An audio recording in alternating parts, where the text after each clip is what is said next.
বাংলাদেশে তারেক রহমানের নেতৃত্বে নির্বাচিত সরকার দায়িত্ব নেওয়ার পর আবার শুরু হলো ভারত বাংলাদেশ মৈত্রী বাস পরিষেবা।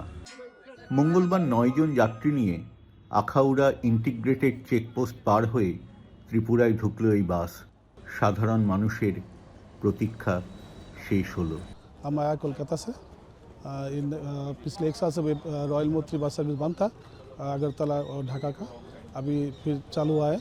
इसमें हम लोग का आने जाने में थोड़ा ये टाइम भी कम लगे इसमें, और इसका किराया भी बहुत कम है। अभी ढाका के हालात भी बहुत अच्छा है। আমি ঢাকা থেকে আসছি, আমি এই রয়্যাল কোচে আসছে এবং আসতে আমার 2 থেকে 2.5 ঘন্টা সময় লেগেছে। আমাদের কাছে ভালো লাগছে যাতে আমরা সহজে ঢাকা থেকে আগরতলা আসতে পারি, এবং আমি চাই বাংলাদেশ এবং ভারত দুইটা বন্ধুত্বভাবে থাকুক এবং ব্যবসা বাণিজ্য সকল ক্ষেত্রে যাতে ভালো থাকতে পারে, আমি এটি আশা করি। ত্রিপুরার পরিবহন মন্ত্রী সুশান্ত চৌধুরী আগরতলায় আখাউড়া ইন্টিগ্রেটেড চেকপোস্টে পৌঁছে যাত্রীদের অভ্যর্থনা জানান।